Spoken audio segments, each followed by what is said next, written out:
There is no doubt when in Australia, a pork chop, a schnitzel, a loin, however you have it, it's one of the essentials on the dinner table.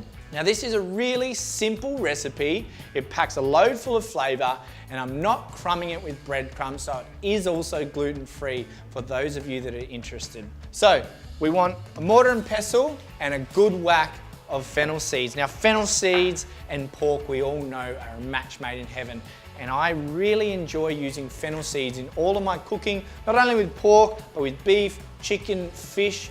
It's such a lovely spice to use and gives a nice aromatic and nice flavour to anything you use. 2 teaspoons, I always err on the larger side than the smaller side, of fennel seeds, a teaspoon of cumin. Cumin and pork work so well together. White pepper, teaspoon. Now you could use black pepper, but I just think white pepper adds that nice clean taste to this spice mix. So just give this a good pounder.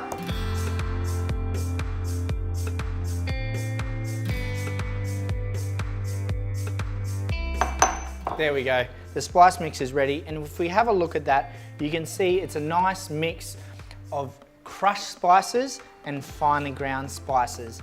Now the reason for that, I also want some nice texture in these pork schnitzels. Now it's time to work on the pork. Now I have lovely scotch fillet here. As with beef, lamb, any other cut of meat, the scotch fillet on the pork is full of flavour. Get some cling film out.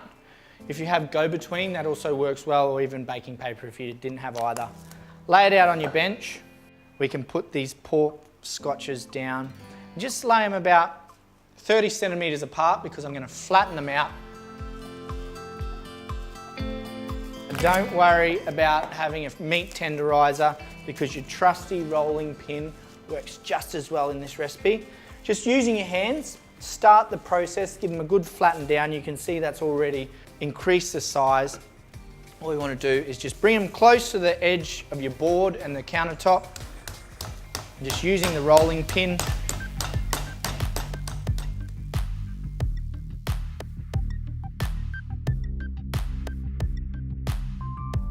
Now it's time to season these up with this lovely spice mix.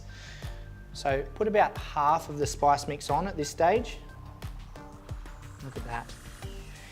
You should smell the flavours out of that. So simple, 3 ingredients.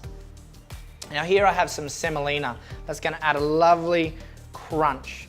The same way that you would get from dredging a pork schnitzel, putting in flour, then breadcrumbs, it's going to get that golden brown crunchy exterior. Pinch of salt, because we haven't seasoned it yet. Now we just want to push as hard as we can.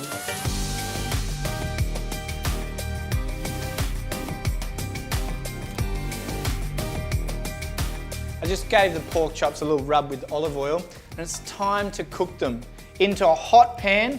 Now my pan's been preheated, so it's nice and hot. And with these pork scotches that have been flattened and spiced up, just lay them in that hot oil away from you so you don't splash yourself and burn yourself. And cook these for about 2 to 3 minutes per side.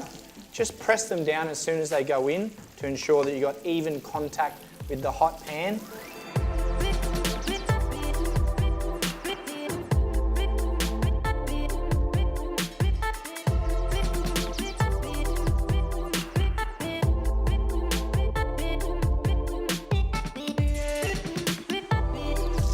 Look at these schnitzels. Super, super crunchy. They're ready.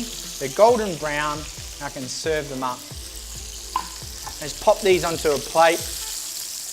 You can let them drain if you want to, but all that oil in the bottom of the pan, it's been seasoned with those lovely spices, fennel, white pepper, cumin. It's just full of flavour.